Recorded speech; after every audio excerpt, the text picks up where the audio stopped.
दोस्तों, महाराष्ट्र की 288 सीटों पर चल रहा चुनाव खत्म हो चुका है और अब आपके सामने लेकर हाजिर हूं वही चीज जिसका इंतजार आपको है। यानी 23 नवंबर को नतीजे आएंगे, लेकिन उससे पहले एक धमाकेदार खबर निकल कर आई है। लगातार इस बात को लेकर चर्चाओं का बाजार गर्म है। महायुति या महाविकास आघाड़ी 288 सीटों में से किसको मिलने जा रहा है बहुमत। और आज की ये खबर देखकर आप समझ जाएंगे कि जिस तरीके से लोकसभा चुनाव में भारतीय जनता पार्टी का बेड़ा गर्क हुआ, तो वो क्यों हुआ था। क्योंकि कई मुद्दों के साथ में आज मैं दिखाने जा रहा हूं कि महाराष्ट्र की सियासत में महाविकास आघाड़ी भारी है या फिर इन 3 से 4 महीनों के भीतर महायुति ने खेल कर दिया है। नमस्कार, मैं हूं प्रज्वल गौतम और आप देख रहे हैं टाइम्स एक्सप्रेस। 288 सीटें, काफी कुछ हुआ, आपने तमाम चीजें देख ली। एक ही चरण में चुनाव होना, उसके बीच आपने देखा कि चुनावों के ऐलान के वक्त ही 12 अक्टूबर को अचानक बाबा सिद्दीकी जो खुद जो अजित पवार गुट एनसीपी के विधायक हैं बांद्रा से, उनकी हत्या हो जाना, उसके बाद उस पर विवाद होना, तमाम चीजें, फिर कटेंगे तो पटेंगे, एक है तो सेफ हैं, फिर विधायकों का नाराज होना, फिर देखा जाए कि उनकी अपनी पार्टी के नेताओं का नाराज होना, अजित पवार का नाराज हो जाना, अपनी पार्टी के विधायक प्रत्याशियों को मोदी की मीटिंग में ना भेजना, उनके साथ मंच साझा ना करना, तमाम चीजें हुई हैं इन सबके बीच। और अब जो निकल कर आया है कि महाराष्ट्र की जनता इन पर भरोसा कितना करती है, और उसी का पहली तस्वीर जो दिखाऊं उससे पहले मैं अभी तक का हालात क्या है वो आपको देखने होंगे। तो देखिए, महायुति में 3 बड़ी पार्टी है, तो छोटी छोटी और पार्टियां इनके साथ, लेकिन कौन सी है? बीजेपी, शिवसेना एकनाथ शिंदे की और अजित पवार की एनसीपी। ये 3 पार्टियां प्रमुख पार्टियां हैं जिनके बीच सीटों का बंटवारा होगा। तो सबसे पहले समझ लीजिए कौन कितनी सीटों पर चुनाव लड़ रहा है। तो महायुति 288 सीटों में से 149 सीटों पर बीजेपी चुनाव लड़ रही है। तो भाई शिवसेना एकनाथ शिंदे गुट की इन्हें 81 सीटों पर चुनाव लड़ रही है, और एनसीपी अजित पवार के जो है वो 59 सीटों पर चुनाव लड़ रही है। अब आप कहेंगे टोटल मिलाकर हो जाती है 289 और सीटें तो महाराष्ट्र में 289 है। सही कह रहे हैं आप। दरअसल महायुति वर्सेस महायुति भी हो रहा है। एक सीट पर ये महायुति के 2 प्रत्याशी आमने सामने खड़े, यानी विवाद वहीं से शुरू हो गया। ये दूसरों से कहते हैं कि कटेंगे तो बटेंगे और अपने वालों को ही ये संभाल नहीं पा रहे, ये हालात पैदा हुए। तो कुल मिलाकर समझ लीजिए हो क्या रहा है। तो ये हुआ। अब क्या है, महाविकास आघाड़ी पर भी नजर डालिए। 3 पार्टियां, सबको पता है, कांग्रेस, उद्धव ठाकरे की शिवसेना, और तीसरी एनसीपी यानी शरद पवार वाली पार्टी। इनमें जो बंटवारा हुआ उसे देखकर समझिए, कांग्रेस 101 सीटों पर चुनाव लड़ रही है। अगर उद्धव ठाकरे की शिवसेना का जिक्र करें तो 95 सीटों पर वो चुनाव लड़ रही है, और एनसीपी शरद पवार की ये 86 सीटों पर चुनाव लड़ रही है। यानी यहां देखा जाए और वहां देखा जाए तो कितना बड़ा अंतर है दोनों ही के बीच में।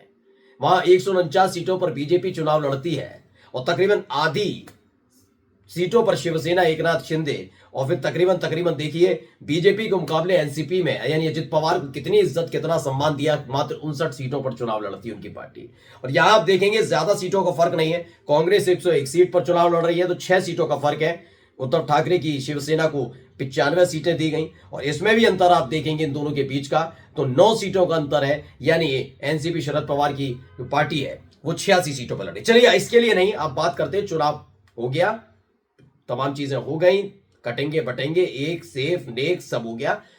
कितनी सीटें मिल रही हैं? सबसे पहले महायुति के लिए मैं खोलने जा रहा हूं पत्ते।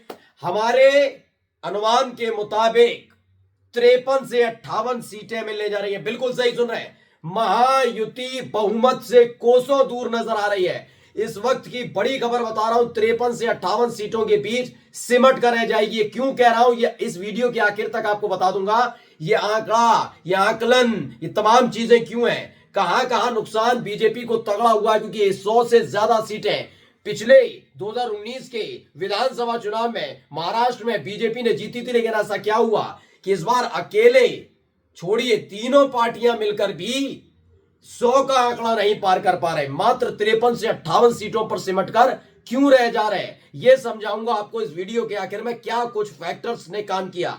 लेकिन सबसे पहले देखिए, 53 में से 58 सीटों में सबसे बड़ी पार्टी कौन बन रही है? बीजेपी। जी हां, 22 से 27 सीटें मिलने जा रही हैं। सिर्फ बीजेपी को 22 सीटों से 27 सीटें मिलने का अनुमान है। हमारे मुताबिक सिर्फ 22 से 27 सीटें मिलेंगी। ये 53 से 58 वाले में वहीं शिवसेना जो है एकनाथ शिंदे गुट की, उनको 13 से 18 सीटें मिलने का अनुमान है। यानी बड़ा बुरे हालात से गुजरेगी, क्योंकि आपको खबर पता ही है, बीच बीच में खबर लोकसभा चुनाव के दौरान ही आ रही थी कि शिवसेना के तमाम विधायक एक बार फिर से उद्धव ठाकरे के साथ जाने के लिए तैयार नजर आ रहे हैं। और अब देखिए 13 से 18 सीटों पर सिमट कर रह जाएगी। इसी के बीच आंकड़ा रहेगा 23 तारीख का रिजल्ट आप नजर रखिएगा। अब अजित पवार एनसीपी, इनका भी कुछ बढ़िया नहीं हो रहा। चाचा से बगावत करके तो आए, लेकिन 10 से 13 सीटों पर सिकुड़ता नजर आ रहे हैं। शिवसेना और एनसीपी यानी कि अजित पवार के साथ और एकनाथ शिंदे के साथ क्यों हो रहा है, उसकी 2-3 वजह भी मैं पहले बता दूं। दरअसल जो लोकसभा चुनाव में हुआ था वही कुछ होता हुआ यहां पर भी नजर आ रहा है। जनता में नाराजगी शिवसेना की पार्टी को तोड़ने की वजह से, और अजित पवार से नाराजगी किसकी वजह से, ये सारी की सारी नाराजगी इसकी है कि उन्होंने अपने चाचा को धोखा दिया। और बीजेपी चूंकि इसका की फैक्टर रही, इसकी वजह से बीजेपी भी बड़ी बुरे हालात में नजर आ रही है। 22 से 27 सीटों पर सिमटकर रह जाती है। अब आइए अगला, महाविकास अघाड़ी, पूर्ण बहुमत नहीं प्रचंड बहुमत की सरकार। जी हां, 230 से 235 सीटें जीतने की संभावना है। कैसे, जरा दिखा देते हैं सीटों का आंकड़ा। कांग्रेस अकेले अपने दम पर 90 से 95 सीटें जीतने जा रही है, अनुमान बता रहा है। मैंने कहा ना, इस वीडियो के आखिर में आपको फैक्टर बताऊंगा, वो फैक्टर कौन से काम कर रहे हैं और सबसे ज्यादा नुकसान कहां होता हुआ नजर आ रहा है। शिवसेना 72 से 77 सीटें शिवसेना जीतती हुई नजर आ रही है। कौन सी वाली, उद्धव ठाकरे वाली। और इसी के साथ उद्धव ठाकरे सीएम बन सकते हैं। एनसीपी शरद पवार की 58 से 63 सीटें जीत सकती है, इस बात की संभावना नजर आ रही है। अब आपको कुछ की फैक्टर्स जो मैं बता रहा था, आपको याद होगा कि आपके अपने चैनल टाइम्स एक्सप्रेस ने चुनाव से ठीक पहले भी दिखाया था, एक सीएसडीएस का सर्वे आया था। उस सर्वे में काफी कुछ बातें पूछी गई थी। स्टेबल सरकार कौन दे सकता है, महाराष्ट्र की जनता ने कहा हमें महायुति से ज्यादा महाविकास अघाड़ी पर भरोसा है, क्योंकि सरकार चलते में ही आपस में भिड़े रहे। लेकिन वहां सरकार गिरने के बाद जब साथी छिन्न भिन्न हो जाते हैं, इधर उधर भाग जाते हैं, दूसरे पर आरोप लगाते हैं, शिवसेना नहीं हटी, उद्धव ठाकरे वाली, एनसीपी शरद पवार वाली में कोई टकराव खास नहीं देखने को मिला, ना कांग्रेस पार्टी ने साथ छोड़ा। जबकि आपस में भिड़ रहे हैं, आपस में लड़ रहे हैं, मोदी के कार्यक्रम में नहीं जाते, अपने प्रत्याशियों को नहीं भेजते, ये हालात है। स्टेबिलिटी के नाम पर ये शून्य नजर आए थे।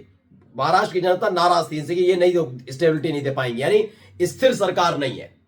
पूछा गया महाराष्ट्र का कल्याण कौन कर सकता है डेवलपमेंट के मामले पर, तो भी महाविकास अघाड़ी के नाम को आगे रखा, महायुति पर भरोसा नहीं था। और तीसरी बात यह कि किसकी सरकार के दौरान, किसके शासनकाल में महाराष्ट्र में शांति आपको नजर आती है। महाराष्ट्र की जनता ने तब भी कहा महाविकास अघाड़ी, क्योंकि महायुति के आते ही लगातार हिंदू मुस्लिम अलग अलग जगह हो रहा है। तो ये तमाम की फैक्टर, इन सब के बीच एक दिन पहले ही, वोटिंग से एक दिन पहले ही आपने देख लिया कैसे तावड़े साहब का वीडियो सामने आ जाता है, चेले चपाटे होटल में बैठकर आरोप ये कि पैसे बांट रहे। तो इन तमाम फैक्टर्स ने काम किया, मन में, मगज में, दिमाग में रखकर लोग वोट कास्ट करने गए। अब जब हमारा ये पूरा सर्वे आपने देखा, हमारा जो पूरा देख लिया सर्वे, हमारा अनुमान क्या कहता है ये आपने देख लिया, हमारा ओपिनियन देख लिया। अब आप यकीन मानकर चलिए 23 नवंबर को आप हमारे इस ओपिनियन को जरूर देखेंगे दोबारा, क्योंकि नतीजे कुछ ऐसे ही आएंगे नजर। नमस्कार।